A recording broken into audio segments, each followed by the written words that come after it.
So, man, I'm going to tell you right now, I feel so overloaded with information after yesterday and the last evening and everything we heard about Jon Jones and, the UFC show being cancelled. And then apparently Lyoto Machida at the time was the next guy signed to fight Jon Jones, and that would be on the 22nd of September. And here's me thinking, well, I suppose we're gonna, that will be official.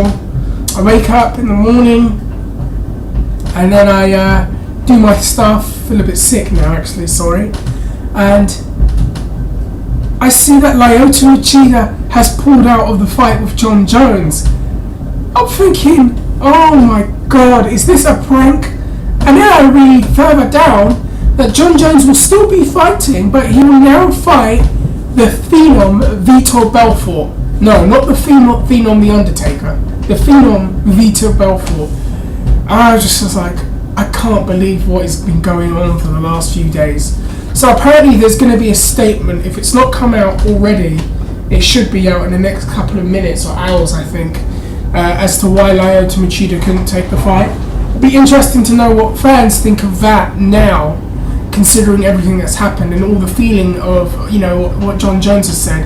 I think that Machida might get a little bit more support from fans, because a lot of the things that Machida hasn't opened his mouth in the same way that Jones has.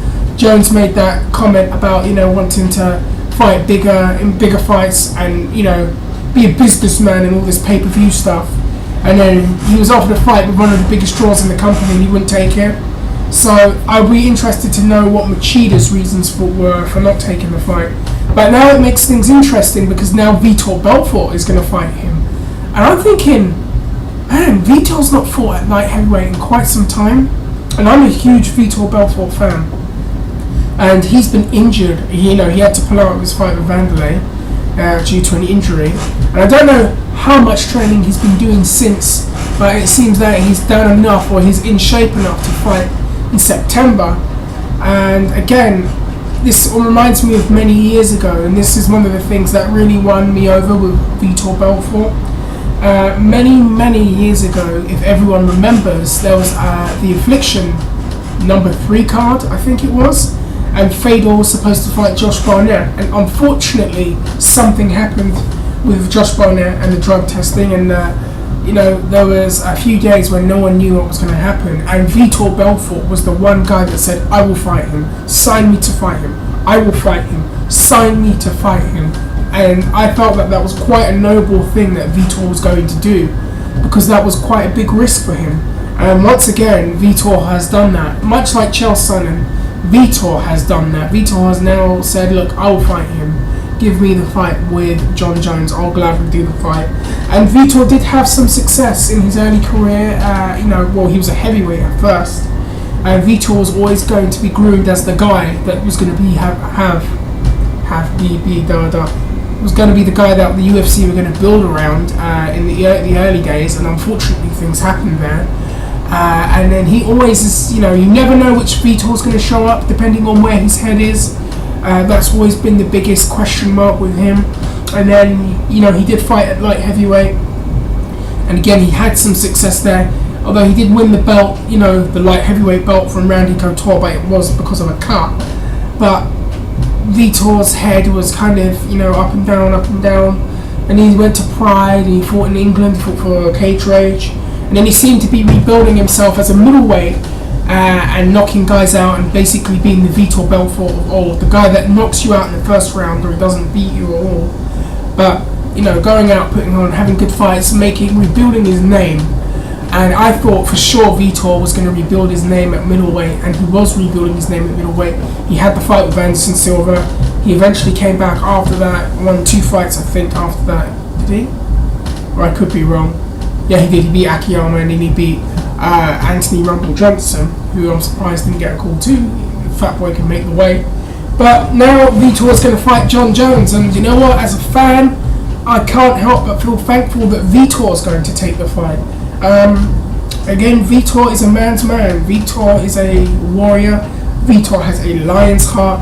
fans that are newer to the UFC and the sport of MMA, I urge you to go back and look at the history of Vitor Belfort, and you'll gain a greater appreciation for him.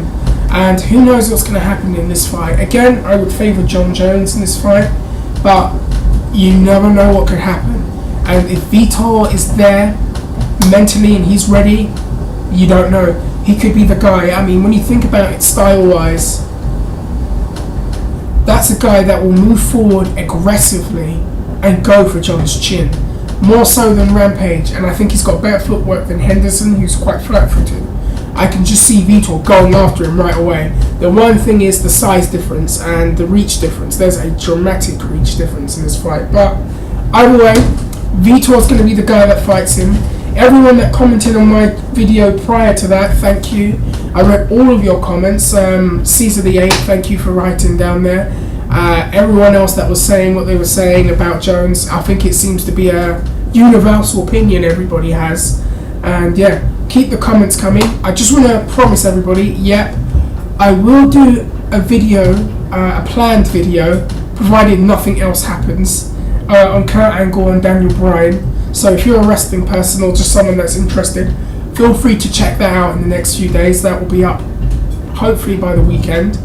Other than that, anyone else find it interesting that everyone's coming out of the woodwork saying that they were going to save the show after all the praise that Chael Sonnen got? Like Chris Weidman, I believe, was the other guy. Anderson Silva threw his name in the hat. He was going to fight at light heavyweight, but he wasn't going to fight Jon Jones, which was interesting.